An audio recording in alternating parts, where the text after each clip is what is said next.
ഇതിപ്പോൾ ഈ പ്രൊട്ടസ്റ്റ് നടന്നുകൊണ്ട് ഒരു ഇൻസ്റ്റഗ്രാം റീൽ ഉണ്ടാക്കാൻ പറ്റി, പക്ഷെ എത്രത്തോളം സാധാരണ ഫാൻസിനെ ഇതിനോട് എഡ്യൂക്കേറ്റ് ചെയ്യാൻ പറ്റി എന്ന് എനിക്ക് തോന്നുന്നില്ല. ഈ ഒരു ഹോൾ ഇൻസിഡന്റിന്റെ ഒരു ട്വീറ്റ് ഒക്കെ എക്സിൽ പ്രചരിക്കുന്നുണ്ട്. ആൻഡ് അതിൻ്റെ അകത്ത് പ്രതിഷേധിച്ച ഒരേ ഒരാൾ എൻ്റെ കൂടെ കളി കാണാൻ വന്ന എൻ്റെ ചേട്ടനാണ്. മഞ്ഞപ്പടയുടെ ആൾക്കാർ അവിടെയൊക്കെ തന്നെ ഉണ്ടായിരുന്നു, പക്ഷെ ആരും അത് ഒന്ന് ഏറ്റെടുക്കും, അതിനകത്തേക്കൊന്നും വരുമോ ഒന്നും സംസാരിക്കുന്നോ എൻ്റെ ശ്രദ്ധയിൽപ്പെട്ടില്ല. വെൽക്കം ബാക്ക് ഗായ്സ്, പുതിയൊരു വീഡിയോയിലേക്ക് നിങ്ങൾക്ക് എല്ലാവർക്കും വീണ്ടും സ്വാഗതം. ഇന്ന് ഞാൻ വന്നിരിക്കുന്നത് Kerala Blasters versus Mohammedan S എന്നുള്ള മാച്ചിനെ കുറിച്ച് സംസാരിക്കാനാണ്. പക്ഷേ അതിൻ്റെ കൂടെ വളരെ ഇമ്പോർട്ടൻ്റ് ആയ കുറച്ച് സംശയങ്ങളും എൻ്റെ മനസ്സിലുണ്ട്. അതെല്ലാം നിങ്ങളിലേക്ക് എത്തിക്കുക എന്നുള്ളതാണ് ഈ വീഡിയോയുടെ ഉദ്ദേശം. ഈ ഒരു മത്സരത്തിലേക്ക് വരുമ്പോൾ കേരള ബ്ലാസ്റ്റേഴ്സിന്റെ മുമ്പിൽ ഒരുപാട് ചോദ്യങ്ങളുണ്ടായിരുന്നു. ഒരു പെർമനന്റ് കോച്ച് ഇല്ലാതെ ഇറങ്ങുന്ന ഒരു ടീം, അതുപോലെ തന്നെ ഹേസൂസ് ഹിമെനേസ് ലൈനപ്പിലേ ഇല്ല. ഇതിനെല്ലാം പുറമെ മഞ്ഞപ്പടയുടെ ഒരു പ്രൊട്ടസ്റ്റും. ഇത്രയധികം അൺസർട്ടനിറ്റികൾ നിറഞ്ഞ ഈ ഒരു മാച്ച് കാണാൻ ഞാനും സ്റ്റേഡിയം വരെ പോയിരുന്നു. അവിടെ എനിക്ക് ഉണ്ടായിരുന്ന എക്സ്പീരിയൻസ് ഞാൻ എന്തായാലും ഷെയർ ചെയ്യാൻ തീരുമാനിച്ചു. പക്ഷെ അതിനൊക്കെ മുമ്പ് ഈ ഒരു മത്സരത്തിനെ കുറിച്ച് എനിക്ക് കുറച്ച് കാര്യങ്ങൾ പറയാനുണ്ട്. ഈ മാച്ചിന്റെ സ്കോർ ലൈൻ നോക്കുമ്പോൾ നമ്മൾ 3 ഗോൾ അടിച്ചു, മുഹമ്മദീൻ ഗോളൊന്നും അടിച്ചിട്ടുമില്ല. എന്നാൽ എനിക്ക് പറയാനുള്ളത് കേരള ബ്ലാസ്റ്റേഴ്സ് എന്നൊരു ക്ലബ്ബ് ചെയ്യേണ്ട ബെയർ മിനിമം ആണ് നമ്മളിപ്പോൾ ചെയ്തിരിക്കുന്നത്. മുഹമ്മദീനെ പോലെ ഒരു ടീം ശരിക്കും ISLന്റെ ലെവലിനോട് പോലും അഡ്ജസ്റ്റ് ആയിട്ടില്ല എന്നാണ് എൻ്റെ ഒപ്പീനിയൻ. അവരിപ്പോഴും ഒരു ഐ ലീഗ് ക്വാളിറ്റിയിൽ തന്നെയാണ് കളിക്കുന്നത്. അതുകൊണ്ട് തന്നെ ഈ ഒരു വിജയം കൊണ്ട് ആരും വലിയ മനക്കോട്ടകളൊന്നും കെട്ടണ്ട. ഈ കാര്യങ്ങളൊക്കെ അറിയാവുന്ന ചെറിയൊരു വിഭാഗം ഫാൻസ് ഉണ്ടെങ്കിലും സോഷ്യൽ മീഡിയയിലെ പല കമൻറ്റുകൾ ഞാൻ വായിച്ചപ്പോഴും കണ്ടു, ആ പ്ലെയർ തിരിച്ചു വന്നു, ഈ പ്ലെയർ ഫോമായി, അതാണ് ഇതാണ് എന്നൊക്കെ. എന്നാൽ ഈ ഒരു മത്സരത്തിന്റെ ഫസ്റ്റ് ഹാഫ് ശ്രദ്ധിച്ചു നോക്കുകയാണെങ്കിൽ നമുക്ക് മനസ്സിലാവും നമ്മൾ എന്തോരം ഇമ്പ്രൂവ് ആവാനുണ്ടെന്ന്. ഈ മത്സരം ചിലപ്പോൾ ഒരു മുംബൈ സിറ്റിയോ മോഹൻ ബഗാനോ ഒക്കെ ആയിട്ടായിരുന്നെങ്കിൽ ഇങ്ങനെയൊന്നും ആയിരുന്നിരിക്കില്ല പലരും പ്രതികരിക്കുന്നത്. ഈ സീസണിൽ ഉടനീളം ചർച്ചാ വിഷയമായിട്ട് നിന്നിട്ടുള്ളത് നമ്മുടെ ഡിഫൻസിലെ പ്രശ്നങ്ങളാണ്. ഈ ഒരു മത്സരത്തിൽ നമുക്കൊരു ക്ലീൻ ഷീറ്റ് കിട്ടി എന്നുള്ളത് വാസ്തവമാണ്. പക്ഷെ എത്രത്തോളം മുഹമ്മദീൻ നമ്മുടെ ഡിഫൻസിനെ ടെസ്റ്റ് ചെയ്തു എന്ന് നമ്മൾ ഒന്നുകൂടെ ചിന്തിക്കേണ്ടിയിരിക്കുന്നു. പിന്നെ ഒരു പ്ലെയറിനെയും പേരെടുത്ത് ഞാൻ ക്രിട്ടിസൈസ് ചെയ്യുന്നില്ല, കാരണം കളി കണ്ട നിങ്ങൾക്ക് എല്ലാവർക്കും അറിയാം എവിടേക്കാണ് പ്രശ്നങ്ങളെന്ന്. പിന്നെ അൾട്ടിമേറ്റ്ലി ഞാൻ ഉറച്ചു വിശ്വസിക്കുന്ന ഒരു കാര്യമുണ്ട്, ഒരു പ്രൊഫഷണൽ പ്ലെയറും ഒരു കളിക്ക് ഇറങ്ങുമ്പോൾ കളി തോക്കണേ എന്ന് പറഞ്ഞ് ഇറങ്ങില്ല. ചിലപ്പോൾ ചിലരൊക്കെ അത്ര ടെക്നിക്കൽ എബിലിറ്റി ഇല്ലാത്ത പ്ലെയേഴ്സ് ആയിരിക്കാം, ആൻഡ് അവർക്ക് ഇത്രയൊക്കെ കൊണ്ടേ പറ്റുള്ളായിരിക്കും. പക്ഷേ ഇങ്ങനെ ഒരു സിറ്റുവേഷനിൽ അതറിഞ്ഞ് മാനേജ്മെന്റ് അതിനുള്ള പരിഹാരം കണ്ടെത്തുകയല്ലേ വേണ്ടത്. എന്നാൽ ഇതൊന്നും നമ്മുടെ ക്ലബ്ബിൽ നടക്കുന്നില്ല. കഴിഞ്ഞ കളി കണ്ട് എനിക്ക് ആകെ അഭിമാനം തോന്നിയത് കോറു സിംഗിന്റെ പെർഫോമൻസ് ആണ്. വെറും 17 വയസ്സുണ്ടായിട്ടും ആ പയ്യൻ മരിച്ചു കളിക്കുന്നുണ്ട്. കോറു സിംഗിന്റെ ഈ പെർഫോമൻസ് ഒക്കെ കാണുമ്പോൾ എനിക്ക് ശരിക്കും സന്തോഷം, വളരെയധികം പേടിയുണ്ട്. കാരണം ഇപ്പൊ നമ്മുടെ ക്ലബ്ബിലെ ഏറ്റവും വലിയ പ്രോസ്പെക്റ്റ് ആണ് അദ്ദേഹം. ആൻഡ് അവൻ ഈ ക്ലബ്ബിൽ നിൽക്കുകയാണെങ്കിൽ ഈ ക്ലബിനെ ഒരുപാട് ഉയരങ്ങളിലേക്ക് എത്തിക്കാനും ആവും. പക്ഷേ എപ്പോഴും നമ്മൾ കാണുന്നൊരു ട്രെൻഡ് ഉണ്ടല്ലോ, നന്നായി കളിച്ചു വരുന്ന ഒരുത്തനെ നല്ല വിലയ്ക്ക് തൂക്കി വിറ്റ് അതിൻ്റെ ലാഭം കൊള്ളയടിക്കുന്ന ആ ട്രെൻഡ് ഇവിടെയും കണ്ടിന്യൂ ചെയ്യുമോ എന്നാണ് എൻ്റെ ഏറ്റവും വലിയ പേടി. കളിയുടെ കാര്യങ്ങളൊക്കെ ഏറ്റവും മാക്സിമം കുറച്ച് പറഞ്ഞ് ഇനി ഇമ്പോർട്ടൻ്റ് ആയിട്ടുള്ള കാര്യത്തിലേക്ക് ഞാൻ കിടക്കാം. എല്ലാവരെ പോലെ തന്നെ ഞായറാഴ്ച എന്താണ് സ്റ്റേഡിയത്തിൽ നടക്കാൻ പോകുന്നതെന്ന് അറിയാൻ ഞാനും വളരെ ക്യൂരിയസ് ആയിട്ട് അവിടെ കളി കാണാൻ പോയിരുന്നു. പിന്നീട് നമ്മൾ സ്റ്റേഡിയത്തിലേക്ക് കയറി ഈസ്റ്റ് ഗാലറിയിൽ എത്തിയപ്പോൾ തന്നെ അവിടെ മഞ്ഞപ്പടയുടെ ഓർഗനൈസേഴ്സ് നമുക്ക് എല്ലാവർക്കും ഇതുപോലെ ഹാഷ്ടാഗുകളുള്ള കുറെ പ്ലക്കാർഡുകൾ ഡിസ്ട്രിബ്യൂട്ട് ചെയ്തു. ഈ മെസ്സേജ് മാത്രമല്ല, മാനേജ്മെന്റിനെതിരെ ഇതുപോലെ കുറെ മെസ്സേജുകൾ ആ പ്ലക്കാർഡുകളിലെല്ലാം ഉണ്ടായിരുന്നു. നാഷണൽ ആന്തം കഴിഞ്ഞ ഉടനെ തന്നെ എല്ലാ ഫാൻസും ഈ കാർഡുകൾ പൊക്കിപ്പിടിച്ചു.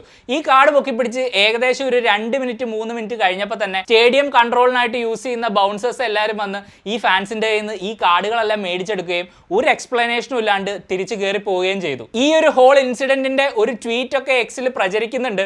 ആൻഡ് അതിൻ്റെ അകത്ത് പ്രതിഷേധിച്ച ഒരേ ഒരാൾ എൻ്റെ കൂടെ കളി കാണാൻ വന്ന എൻ്റെ ചേട്ടനാണ്. അവിടെ എന്താണ് സംഭവിച്ചതെന്ന് എന്നേക്കാൾ വളരെ ക്ലിയർ ആയിട്ട് എക്സ്പ്ലെയിൻ ചെയ്യാൻ പുള്ളിക്ക് അറിയാം. അപ്പൊ പുള്ളി തന്നെ ആ കാര്യം പറയട്ടെ. കേരള ബ്ലാസ്റ്റേഴ്സിന്റെ ഹോം മാച്ച് കാണാനായിട്ട് ഈസ്റ്റ് ഗാലറിയിലേക്ക് കയറുമ്പോൾ ഉള്ള ഒരു അറ്റ്മോസ്ഫിയർ ആയിരുന്നില്ല. അപ്പോൾ നമ്മൾ കയറി ചെന്ന് ഇരുന്നു. അത് കഴിഞ്ഞിട്ട് കിക്ക് ഓഫിന് തൊട്ട് മുന്നേ, അതായത് നാഷണൽ ആന്തമൊക്കെ തുടങ്ങുന്നതിന് മുന്നേ തന്നെ നമുക്ക് കുറച്ച് പ്ലക്കാർഡ്സുകൾ അവിടെ ഡിസ്ട്രിബ്യൂട്ട് ചെയ്യേണ്ടായിരുന്നു മഞ്ഞപ്പടയുടെ ഓർഗനൈസേഴ്സ്. അപ്പോൾ നമ്മളതെല്ലാം വാങ്ങിച്ചു വെച്ചു. എന്നിട്ട് നമ്മളോട് പറഞ്ഞു ലൈക്ക് നാഷണൽ ആന്തം കഴിഞ്ഞിട്ടാണ് ഇത് കാണിക്കാൻ പാടുള്ളൂ, അതിനിടയ്ക്ക് ആരും കാണിക്കരുതെന്ന് പറഞ്ഞു. അപ്പോൾ ക്രൗഡ് എല്ലാവരും അത് കീപ്പ് ചെയ്തു. നമ്മൾ നാഷണൽ ആന്തം കഴിഞ്ഞ് കിക്ക് ഓഫിന് വിസലിന് മുന്നേ ആയിട്ട് തന്നെ നമ്മളെല്ലാവരും ഈ പ്ലക്കാർഡ് എല്ലാവരും റേസ് ചെയ്ത് നിന്നു. ഒരു 2 മിനിറ്റ്സ് ഒക്കെ നിന്നിട്ടുണ്ടാവുള്ളൂ. അപ്പോഴത്തേക്കും കുറേ പേരിങ്ങനെ വന്ന് ഇത് തിരിച്ച് കളക്ട് ചെയ്തുകൊണ്ട് പോകുന്നത് നമ്മൾ ശ്രദ്ധിച്ചു. അപ്പോൾ നമ്മൾ ആദ്യം വിചാരിക്കുന്നത് നാച്ചുറലി നമുക്ക് തന്നത് ഓർഗനൈസേഴ്സ് ആണല്ലോ, മഞ്ഞപ്പടയുടെ അവരായിരിക്കും എന്നാണ് നമ്മൾ വിചാരിച്ചത്.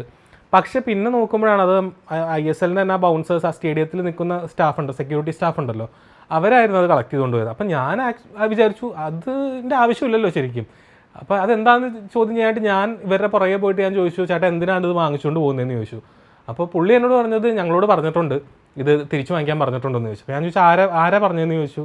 അതിന് അവർക്ക് ഉത്തരവില്ല.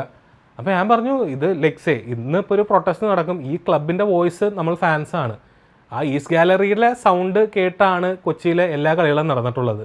അപ്പോൾ ഞങ്ങളുടെ പ്രൊട്ടസ്റ്റ് ഇങ്ങനെയാണ്, ഇത് ഞങ്ങളുടെ വോയിസ് ആണെന്ന് പറഞ്ഞിട്ട് ഞാൻ അവരോട് തർക്കിച്ചിരുന്നു. പക്ഷെ ഇതെല്ലാം നടക്കുമ്പോഴും മഞ്ഞപ്പടയുടെ ആൾക്കാർ അവിടെയൊക്കെ തന്നെ ഉണ്ടായിരുന്നു. പക്ഷെ ആരും അത് ഒന്ന് ഏറ്റെടുക്കുമോ, അതിനകത്തേക്കൊന്ന് വരുമോ, ഒന്നും സംസാരിക്കുന്നോ എൻ്റെ ശ്രദ്ധയിൽപ്പെട്ടില്ല. അതാണ് എന്നെ ഭയങ്കരമായിട്ട് ഹോണ്ട് ചെയ്തത്. കാര്യം ഇത്രയും പാഷനേറ്റ് ആയിട്ട് ഒരു ക്ലബിനെ ഫോളോ ചെയ്യുന്ന ഒരു ഗ്രൂപ്പ് അവരൊരു പ്രൊട്ടസ്റ്റ് അറേഞ്ച് ചെയ്യുന്നു, അവിടെ ഇങ്ങനെ ഒരു ഇൻസിഡൻറ്റ് നടക്കുന്നു. ഇൻ്റർനാഷണൽ ഫുട്ബോൾ ഇപ്പോൾ ജർമ്മൻ ഫാൻസ് ആണെങ്കിലും മാഞ്ചസ്റ്റർ യുണൈറ്റഡിൻ്റെ ഫാൻസ് ആണെങ്കിലും അവരുടെ ഓണർഷിപ്പിനെ പറ്റിയുള്ള പ്രശ്നങ്ങളിൽ പ്രൊട്ടസ്റ്റ് ചെയ്യുന്നത് നമ്മൾ കണ്ടിട്ടുണ്ട്. അപ്പോൾ സൗത്ത് ഏഷ്യയിലെ തന്നെ one of the biggest fan ഗ്രൂപ്പാണ് മഞ്ഞപ്പട. എനിക്കത് ഭയങ്കര സ്ട്രെയിഞ്ച് ആയിട്ട് തോന്നി. എനിക്കിതിൽ മനസ്സിലാവാത്ത കാര്യം എന്താണെന്ന് വെച്ചാൽ, എന്തുകൊണ്ടാണ് ഈ മഞ്ഞപ്പടയുടെ ഒരു മെമ്പേഴ്സും ഇതിനെതിരെ സംസാരിക്കാഞ്ഞത്? അവിടെ പോലീസൊക്കെ വന്ന് എല്ലാവരും ഇരിക്കണമെന്നൊക്കെ പറഞ്ഞു, അതൊക്കെ എനിക്ക് മനസ്സിലായി, നമ്മളെല്ലാവരും ഇവിടെ ഇരിക്കുകയും ചെയ്തു. പക്ഷെ പിന്നെ ഉടനീളം കളിയിൽ എന്തുകൊണ്ടാണ് ആരും ഒന്ന് എണീറ്റ് പോലും നിൽക്കാഞ്ഞത്? ആരും എന്തുകൊണ്ടാണ് ഒരു പ്രൊട്ടസ്റ്റോ ഒരു സ്ലോഗനോ അല്ലെങ്കിൽ ഈ മെസ്സേജോ ഇതൊന്നും കാണിക്കാഞ്ഞത്? എൻ്റെ ഒരു അണ്ടർസ്റ്റാൻഡിങ് വെച്ച് ഈ കാണിച്ച മെസ്സേജുകളൊന്നും ടി വിയിലെ ബ്രോഡ്കാസ്റ്റിൽ പോലും വന്നിട്ടില്ല.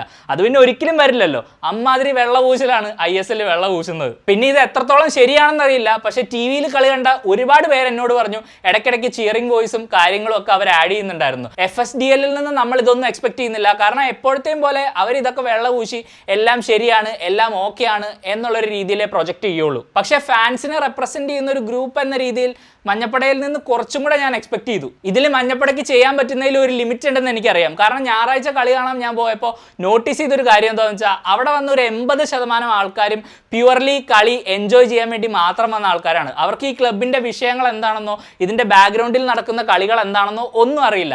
അവരെ സംബന്ധിച്ച് ഒരു ഞായറാഴ്ച അവിടെ വന്ന് ഫാമിലിയായിട്ട് സ്പെൻഡ് ചെയ്യണം, കളി കാണണം, പോകണം, അത്രയേ ഉള്ളൂ. അവർക്ക് ഈ റിസൾട്ട് മാത്രമാണ് മാറ്റർ ചെയ്യുന്നത്. അതുകൊണ്ടാണ് അവർ അത്രയും ചിയർ ചെയ്തതും തിരിച്ചു വന്ന് വൈക്കിംഗ് ക്ലാപ്പ് അടിച്ചപ്പോൾ അത് പതുക്കെ ചാൻഡ് ചെയ്യാൻ തുടങ്ങിയതുമല്ല. പക്ഷെ 11 വർഷമായിട്ട് ഈ ടീമിന്റെ പുറകെ നടക്കുന്ന എന്നെയും നിങ്ങളെയും പോലുള്ള ആൾക്കാർക്ക് അറിയാം ഈ ഒരു റിസൾട്ട് വെറും ഒരു ഐറണി മാത്രമാണെന്ന്. ഈ സ്റ്റേഡിയം എക്സ്പീരിയൻസിനെ ഇത്ര വലിയൊരു വിരോധാഭാസം എന്ന് ഞാൻ പറയാൻ കാരണം, ഇത്രയൊക്കെ പ്രൊട്ടസ്റ്റിനെ കുറിച്ച് സംസാരിച്ചെങ്കിലും ആ ഒരു മത്സരത്തിന്റെ സെക്കൻഡ് ഹാഫിലും ഹാഫ് ടൈമിലും ഒക്കെ ക്രേവിൻ ചിപ്സും കഴിച്ചുകൊണ്ട് ഒരു ഗോളും പ്രതീക്ഷിച്ചിരിക്കുന്ന കേരള ബ്ലാസ്റ്റേഴ്സ് ഫാൻസിനെയാണ് എനിക്ക് കാണാനായത്. അവർക്ക് ഇതിന്റെ പുറകിൽ നടക്കുന്ന കാര്യങ്ങളോ ഈ ക്രേവിൻ ചിപ്സ് മാനേജ്മെന്റിനെതിരെ നമ്മൾ നടത്തുന്ന പ്രൊട്ടസ്റ്റിനെ കുറിച്ചോ ഒന്നും ഒരു ഐഡിയയും ഇല്ല. അതുകൊണ്ട് തന്നെ അവരിൽ നിന്ന് ഇതൊന്നും നമ്മൾ എക്സ്പെക്ട് ചെയ്യരുത്. പക്ഷെ എനിക്ക് അറിയേണ്ടത് എന്തുകൊണ്ട് ഈ പ്രൊട്ടസ്റ്റിന്റെ ഊർജ്ജം കൂട്ടാൻ വേണ്ട രീതിയിൽ ആൾക്കാരോട് കമ്മ്യൂണിക്കേറ്റ് ചെയ്തില്ല എന്നുള്ളതാണ്. ഒരു ഫാൻ ഗ്രൂപ്പിനെ സംബന്ധിച്ച് അത് വളരെ ബേസിക് ആയിട്ടുള്ള ഒരു കാര്യമല്ലേ. അറ്റ്ലീസ്റ്റ് എങ്ങനെയാണ് പ്രൊട്ടസ്റ്റ് ചെയ്യേണ്ടത് എന്നെങ്കിലും പറയണ്ടേ. അല്ലാണ്ട് ഒരു ശബ്ദം ഉണ്ടാക്കാണ്ട് ഒരു പൊസിഷനിൽ തന്നെ 90 മിനിറ്റ് ഇരുന്ന് കളി കാണാനാണെങ്കിൽ അത് വീട്ടിൽ ഇരുന്ന് TV-യിൽ കണ്ടാൽ പോരെ. ഇതിപ്പോ ഈ പ്രൊട്ടസ്റ്റ് നടന്നുകൊണ്ട് ഒരു ഇൻസ്റ്റഗ്രാം റീൽ ഉണ്ടാക്കാൻ പറ്റി, പക്ഷെ എത്രത്തോളം സാധാരണ ഫാൻസിനെ ഇതിനോട് എഡ്യൂക്കേറ്റ് ചെയ്യാൻ പറ്റി എന്ന് എനിക്ക് തോന്നുന്നില്ല. ഇതിൽ ഞാൻ മഞ്ഞപ്പടേനെ അടച്ചാക്ഷേപിക്കുകയല്ല. കാരണം ഒരു എവേ ടീം ഇവിടെ വരുമ്പോൾ അവർക്ക് എന്തോരം പ്രഷറാണ് നമ്മുടെ ഫാൻസ് ഉണ്ടാക്കുന്നതെന്ന് നമുക്ക് എല്ലാവർക്കും അറിയാം. അതൊരു വലിയ കാര്യം തന്നെയാണ്. ടിഫോ ആയാലും ചാൻഡ് ആയാലും അതെല്ലാം ഇവരെല്ലാം നല്ല ആക്റ്റീവായിട്ട് ചെയ്യുന്നുണ്ട്. പക്ഷെ അതുപോലെ തന്നെ ഇത്ര വലിയൊരു പ്രൊട്ടസ്റ്റ് പ്ലാൻ ചെയ്യുമ്പോൾ ആ ഒരു സെയിം ഇന്റൻസിറ്റി പ്രൊട്ടസ്റ്റിലും നമ്മൾ പ്രതീക്ഷിക്കുന്നുണ്ട്. ഇതിപ്പോ നമ്മൾ ബേസിക്കലി TV-യിൽ ഇരുന്ന് കളി കാണുന്ന പോലെ ഒരു എക്സ്പീരിയൻസ് ആയിരുന്നു. അതുകൊണ്ട് തന്നെ എത്രത്തോളം ഈ ഒരു മെസ്സേജ് നമുക്ക് ആംപ്ലിഫൈ ചെയ്യാനായി എന്നും എനിക്കറിയില്ല. ഇനിയും നിങ്ങൾ വളരെ കാര്യമായ രീതിയിൽ ഈ പ്രതിഷേധം മുന്നോട്ട് കൊണ്ടുപോയില്ലെങ്കിൽ ഇതുവരെ ചെയ്തതൊക്കെ മീനിങ്ലെസ് ആണ്. അതുകൊണ്ട് തന്നെ ഈ ഒരു വിജയത്തിന്റെയും സോഷ്യൽ മീഡിയ വെള്ളപൂശലിന്റെയൊക്കെ ഇടയ്ക്ക് നമ്മുടെ ഊർജ്ജം പോവാതിരിക്കട്ടെ. അങ്ങനെ സംഭവിക്കുകയാണെങ്കിൽ എന്നെ പോലുള്ള സാധാരണക്കാർക്ക് നിങ്ങളിലുള്ള വിശ്വാസം നഷ്ടപ്പെട്ടുകൊണ്ടേയിരിക്കും. ഇതിനെപ്പറ്റിയുള്ള ഡിസ്കഷൻസ് ഒക്കെ നടന്നപ്പോൾ ഞാൻ കുറെ ഒപ്പീനിയൻസ് കണ്ടു. അതിൽ ചിലർ പറയുന്നത് നമ്മൾ പ്രൊട്ടസ്റ്റ് ചെയ്യുമ്പോൾ അത് പ്ലെയേഴ്സിന് ഫീൽ ചെയ്യരുത്, അവരെ സപ്പോർട്ട് ചെയ്യണം എന്നൊക്കെയാണ്. ഇനി എൻ്റെ പേഴ്സണൽ ഒപ്പീനിയൻ ഞാൻ പറയാം. അൾട്ടിമേറ്റ്ലി ഒരു ടീമിന്റെ റിസൾട്ടിൽ പ്ലെയേഴ്സ് അക്കൗണ്ടബിൾ ആയിരിക്കണം. നമുക്ക് എല്ലാവർക്കും വളരെ ഇഷ്ടമുള്ള പ്ലെയേഴ്സ് തന്നെയാണ് ഇവർ. അവരെ ആരെയും തെറി വിളിക്കാനോ അബ്യൂസ് ചെയ്യാനോ അല്ല ഞാൻ പറയുന്നത്. പക്ഷെ കൺസ്ട്രക്റ്റീവായിട്ട് ക്രിറ്റിസിസം നമുക്ക് കൊടുക്കാനാവണം. അല്ലാതെ എല്ലാ പ്ലെയേഴ്സിനെ എടുത്ത് ചില്ലുകൂട്ടി വെച്ച് ആരാധിക്കേണ്ട കാര്യമില്ല. ഈ ക്ലബിനേക്കാൾ വലുതായി ഒരു പ്ലെയറും ഇന്നും ഇല്ല, നാളെ ഉണ്ടാവാനും പോകുന്നില്ല. ഈ ക്ലബിന്റെ കൂടെ കഴിഞ്ഞ 11 വർഷമായിട്ട് കൂടെ നിൽക്കുന്ന നിങ്ങളും ഞാനും ഒക്കെയാണ് ഇന്നും അന്നും എന്നും ഉണ്ടാവാൻ പോകുന്നത്. അതുകൊണ്ട് തന്നെ ഒരു പ്ലെയർ മോശമായിട്ട് കളിച്ചാൽ അദ്ദേഹം മോശമായിട്ടാണ് കളിക്കുന്നത് എന്ന് തുറന്നടിച്ച് പറയാൻ പറ്റണം. പിന്നെ ഇങ്ങനത്തെ മെസ്സേജുകളൊക്കെ എങ്ങനെ വളരെ നല്ല രീതിയിൽ പ്ലേയേഴ്സിലേക്ക് എത്തിക്കാം എന്നൊരു ചോദ്യം ഉണ്ടല്ലോ. ഞാൻ സോഷ്യൽ മീഡിയ നോക്കിയപ്പോൾ ക്രിസ്മസ് വിഷിന്റെ ഭാഗമായിട്ട് എല്ലാ പ്ലേയേഴ്സിനും ഒരു പോർട്രേറ്റ് ഒക്കെ അയച്ചു കൊടുക്കുന്ന ഒരു രീതി ഞാൻ കണ്ടു. ഈ ഒരു പോർട്രേറ്റിന്റെ കൂടെ എന്തുകൊണ്ട് നമുക്കൊരു ഹാൻഡ് റിട്ടൺ ലെറ്റർ എഴുതിക്കൂടാ? നമ്മുടെ പ്രശ്നങ്ങൾ, നമ്മുടെ ഫാൻസ് കടന്നു പോകുന്ന ഇമോഷണൽ പ്രോബ്ലംസ് ഇതെല്ലാം അഡ്രസ് ചെയ്തുകൊണ്ട് ഓരോ പ്ലെയറിനും വേണ്ടി ക്യൂരേറ്റ് ചെയ്ത ഒരു പേഴ്സണൽ ലെറ്റർ ഇത് ഫാൻ ഗ്രൂപ്പിന് ചെയ്യാനാവുമെങ്കിൽ നമുക്ക് വളരെ ക്ലിയർ ആയിട്ട് അവരെ അറിയിക്കാം നമ്മുടെ പ്രൊട്ടസ്റ്റ് നിങ്ങൾക്കെതിരെയല്ല, മാനേജ്മെന്റിനെതിരെയാണ്. പിന്നെ ഇതൊക്കെ വേണമെങ്കിൽ സോഷ്യൽ മീഡിയ വഴിയും ചെയ്യാം. പക്ഷേ ആസ് എ പ്ലെയർ ഒരു പോയിന്റ് കഴിഞ്ഞാൽ എല്ലാവരും സോഷ്യൽ മീഡിയനെ ഇഗ്നോർ ചെയ്യും. കാരണം അവർക്കറിയാം അതിൽ കൂടുതലും നെഗറ്റീവ് നോയ്സ് ആണ്, അവർക്ക് ആവശ്യമുള്ള കാര്യങ്ങൾ വളരെ കുറച്ചേ ഉള്ളൂ എന്നും. അതുകൊണ്ട് തന്നെ ഇങ്ങനെ പേഴ്സണലൈസ്ഡ് ആയിട്ടുള്ള ഒരു ലെറ്റർ എഴുതി കാര്യങ്ങൾ അവതരിപ്പിക്കുകയാണെങ്കിൽ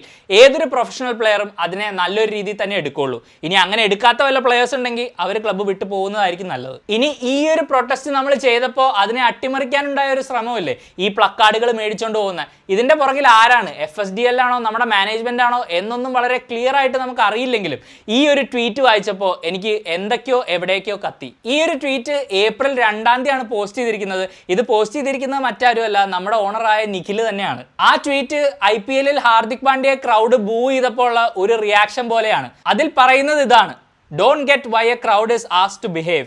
Isn't this exactly what makes franchise cricket more fun and engaging? You don't want disrespect, but you need natural rivalries, natural fan emotions, natural fan reactions. Really feel IPL teams cricket can do a lot more to cultivate this. ഒരു ക്രൗഡിന്റെ emotions ആണ് വലുത്, റൈവൽറീസ് ഭയങ്കര healthy ആയിട്ട് നടക്കണം എന്നൊക്കെയാണ് നിഖിൽ ഇവിടെ അടിച്ചു വിട്ടിരിക്കുന്നത്. എന്നിട്ടും ഒരു 5 മിനിറ്റ് പോലും ആ ഒരു പ്ലക്കാർഡ് പൊക്കിപ്പിടിക്കാനുള്ള യോഗ്യത പോലും ഈ കേരള ബ്ലാസ്റ്റേഴ്സ് ഫാൻസിന് ആ സ്റ്റേഡിയത്തിൽ ഉണ്ടായിരുന്നില്ല. എന്തായാലും ഇദ്ദേഹം IPL-നെ കുറിച്ചൊക്കെ കമന്റ് ചെയ്യാൻ കാണിച്ച ഈ ഒരു ഉന്മേഷം നമ്മുടെ ക്ലബിനെ കുറിച്ച് വരുമ്പോൾ എന്താണ് ഇവിടെ ഇല്ലാത്തത്? ഇത്ര പ്രശ്നങ്ങളൊക്കെ ഉണ്ടായിട്ടും ഇവരാരും ഒരു ക്ലിയർ മെസ്സേജ് ഫാൻസിന് വേണ്ടി നൽകിയിട്ടില്ല. ഇനി സീസൺ എല്ലാം അവസാനിച്ചു കഴിഞ്ഞ് വലിയൊരു എസ്സേ ഇടാനാണ് ഉദ്ദേശമെങ്കിൽ അത് ഞങ്ങൾക്ക് ആവശ്യവും ഇല്ല. ഞാൻ ഈ പറഞ്ഞ കാര്യങ്ങളൊക്കെ ഒരു ആവറേജ് ഫാന്റെ മനസ്സിൽ ഇപ്പോൾ ഉള്ള വികാരങ്ങൾ തന്നെയാണ്. ഇത് തന്നെയായിരിക്കും 10-ഓ 100-ഓ വേറെ ഫാൻസിന്റെ മനസ്സിലും. എന്തുകൊണ്ട് വാഗ്ദാനങ്ങളിൽ മാത്രം ഒതുങ്ങുന്നു ഈ ഒരു വലിയ ഫുട്ബോൾ ക്ലബ്? അതുകൊണ്ട് തന്നെ മഞ്ഞപ്പടയോ കേരള ബ്ലാസ്റ്റേഴ്സ് ആർമിയോ ഏതൊരു ഫാൻ ഗ്രൂപ്പിനോടും എനിക്കുള്ള ഒരു റിക്വസ്റ്റ് എന്താണെന്ന് വെച്ചാൽ തീർച്ചയായിട്ടും കാര്യങ്ങൾ കുറച്ചുകൂടെ ട്രാൻസ്പെറന്റ് ആയിട്ട് ഡീൽ ചെയ്യുക. നിങ്ങളുടെ ക്രെഡിബിലിറ്റിക്കെതിരെയുള്ള വലിയൊരു ക്വസ്റ്റ്യനിങ് ആണ് ഇപ്പോൾ എല്ലായിടത്തും നടന്നുകൊണ്ടിരിക്കുന്നത്. അതുകൊണ്ട് തന്നെ നിങ്ങളുടെ കൈകളിൽ കറ പുരണ്ടിട്ടില്ല എന്ന് തെളിയിക്കേണ്ടത് നിങ്ങളുടെ ഉത്തരവാദിത്വമാണ്. ഈ ഒരു ചെറിയ കാലയളവിൽ തന്നെ ഏഷ്യയിലെ തന്നെ one of the biggest fan groups ആവാൻ നിങ്ങൾക്ക് കഴിഞ്ഞിട്ടുണ്ടെങ്കിൽ ഇതിനെതിരെ വലിയൊരു ആക്ഷൻ എടുക്കാനും നിങ്ങൾക്ക് കഴിയും. അതെനിക്ക് 100% ഉറപ്പാണ്. ആ വിശ്വാസത്തിലാണ് എന്നെപ്പോലുള്ള ഓരോ ഫാനും ഓരോ കളിക്കും പോകുന്നത്. അതുകൊണ്ട് തന്നെ നമ്മുടെയൊക്കെ പ്രതീക്ഷയ്ക്കൊത്ത് ഈ ക്ലബ്ബ് ഉയരാത്തിടത്തോളം കാലം വരെ ഈ ഒരു ഫൈറ്റ് നിങ്ങൾ കണ്ടിന്യൂ ചെയ്യണം. അപ്പോൾ ഇനി അടുത്ത ഹോം മത്സരം ജനുവരി 13-ാം തീയതിയാണ്. അപ്പോഴത്തേക്കും നമ്മൾ പുതിയൊരു വർഷത്തിലേക്ക് കടന്നിട്ടുണ്ടാവും. പുതിയൊരു വർഷത്തിലേക്ക് കടന്നാലും ഈ വർഷം ഈ ക്ലബ്ബിൽ നടന്ന സംഭവങ്ങളൊന്നും ആരും മറക്കരുത്. ഈ ഒരു ക്ലബ്ബിൽ വരേണ്ട മാറ്റങ്ങൾ എന്തൊക്കെയാണെന്ന് എന്നെപ്പോലെ തന്നെ ബാക്കി എല്ലാവർക്കും വളരെ ക്ലിയർ ആയിട്ട് അറിയാം. ആൻഡ് ആ ഒരു ലക്ഷ്യം നമ്മൾ അച്ചീവ് ചെയ്യുന്നവരെ നമ്മുടെ ഈ ഫൈറ്റ് തുടർന്നുകൊണ്ടേയിരിക്കണം. ഇതായിരുന്നു ഗൈസ് എനിക്ക് നിങ്ങളോട് ഷെയർ ചെയ്യാനുണ്ടായിരുന്ന ഈ ഒരു സ്റ്റേഡിയം എക്സ്പീരിയൻസ്. നിങ്ങളിൽ ആരെങ്കിലും ഈസ്റ്റ് ഗാലറിയിൽ കഴിഞ്ഞ ഞായറാഴ്ച കളി കാണാനുണ്ടായിരുന്നെങ്കിൽ നിങ്ങൾക്ക് ഇതൊക്കെ ഫീൽ ചെയ്തോ എന്ന് തീർച്ചയായിട്ടും കമന്റ് ചെയ്യാൻ മറക്കരുത്. ബിക്കോസ് ഞാൻ ഇവിടെ വന്നിരുന്ന് ഇതൊക്കെ പറയുമ്പോൾ ആൾക്കാർ ചിലപ്പോൾ വിചാരിക്കും ഞാൻ വെറുതെ നെഗറ്റീവ് പറയാൻ വേണ്ടി മാത്രം ഒരു വീഡിയോ ചെയ്തതാണെന്ന്. പക്ഷേ അവിടെ കളി കാണാൻ പോയവർക്ക് എല്ലാവർക്കും അറിയാം അവിടെ ഉണ്ടായിരുന്ന യാഥാർത്ഥ്യം എന്താണെന്നും. അതുപോലെ തന്നെ നമ്മുടെ 2 സബ്സ്ക്രൈബേഴ്സിനെ നമ്മൾ കണ്ടു, അവരുമായിട്ടും ഞാൻ ഇത് തന്നെയാണ് ഡിസ്കസ് ചെയ്തത്. അപ്പോൾ നിങ്ങൾ വീഡിയോ കാണുന്നുണ്ടെങ്കിൽ ബ്രോ തീർച്ചയായിട്ടും കമന്റ് ചെയ്യൂ, നമ്മൾ സംസാരിച്ചതിനെ കുറിച്ചൊക്കെ ബാക്കിയുള്ളവരും അറിയട്ടെ. ഇതുവരെ നിങ്ങൾ എല്ലാവരും തന്ന സപ്പോർട്ടിന് ഒരുപാട് thanks. I am really grateful. നമ്മുടെ ചാനൽ ഇപ്പോൾ 10K സബ്സ്ക്രൈബേഴ്സ് ക്രോസ് ചെയ്ത് കഴിഞ്ഞിരിക്കുകയാണ്. ക്രിസ്മസ് ഒക്കെ എല്ലാവരും അടിച്ചു പൊളിക്കുക, ന്യൂ ഇയർ ഒക്കെ അടിച്ചു പൊളിക്കുക. സോഷ്യൽ മീഡിയയിൽ ആവശ്യമില്ലാത്ത വള്ളികളൊന്നും പിടിക്കാണ്ട് 2-3 ദിവസം എല്ലാവരും സമാധാനമായിട്ടിരിക്കുക. ഈ ഒരു വിജയം ഒന്നും മാറ്റുന്നില്ല. ഇനിയും നല്ല പെർഫോമൻസുകൾ നമുക്ക് ആവശ്യമാണ്. അതിനൊക്കെ വേണ്ടി നമുക്ക് പ്രാർത്ഥിക്കാം, പ്രയത്നിക്കാം. ഈ കളിയിൽ അമാവിയുടെയും ഐബാന്റെയും ഒക്കെ പെർഫോമൻസിനെ കുറിച്ച് ഒരുപാട് പേര് വളരെ പോസിറ്റീവുകളൊക്കെ പറഞ്ഞു. ഈ 2 പ്ലേയേഴ്സും നേരത്തെ തന്നെ കളിക്കണമെന്നും ഞാൻ പറഞ്ഞിട്ടുള്ളതാണ്. അതുകൊണ്ടാണ് ഞാൻ പ്രത്യേകിച്ച് വീഡിയോയിൽ അതൊന്നും എടുത്ത് പറയാണ്ടിരുന്നത്. എന്തായാലും അവിടെ ഇവിടെയുള്ള ഇൻഡിവിജ്വൽ പെർഫോമൻസുകൾ ഗ്ലോറിഫൈ ചെയ്യേണ്ട കാര്യമില്ല. ഇതൊക്കെ കൺസിസ്റ്റന്റ് ആയിട്ട് ഒരു തുടർക്കഥയായി കാണുകയാണെങ്കിൽ മാത്രമേ നമുക്ക് എന്തെങ്കിലും ഹോപ്പ് ഉള്ളൂ. ഈ വീഡിയോ ഇഷ്ടപ്പെട്ടെങ്കിൽ തീർച്ചയായിട്ടും ലൈക്ക് ചെയ്യുക, നിങ്ങളുടെ അഭിപ്രായങ്ങൾ കമന്റ് ചെയ്യുക. കേരള ബ്ലാസ്റ്റേഴ്സ് പ്രൊട്ടസ്റ്റിനെ കുറിച്ച് ഒന്നും അറിയാത്ത ഒരു ഫാൻ ഉണ്ടെങ്കിൽ അയാൾക്ക് ഇത് ഷെയർ ചെയ്ത് കൊടുക്കുക. പിന്നെ നമ്മുടെ വീഡിയോ കാണുന്ന മെജോറിറ്റി ആൾക്കാരും നമ്മുടെ ചാനൽ സബ്സ്ക്രൈബ് ചെയ്തിട്ടില്ല എന്നുള്ളതാണ് യാഥാർത്ഥ്യം. അപ്പോൾ നിങ്ങൾക്ക് ഈ കണ്ടന്റ് ഒക്കെ ഇഷ്ടപ്പെടുന്നുണ്ടെങ്കിൽ തീർച്ചയായിട്ടും സബ്സ്ക്രൈബ് ചെയ്ത് ആ സപ്പോർട്ട് രേഖപ്പെടുത്താൻ മറക്കരുത്. പുതിയൊരു വീഡിയോ ആയിട്ട് നമുക്ക് വീണ്ടും കാണാം. അതുവരേക്കും you take care. Bye for now.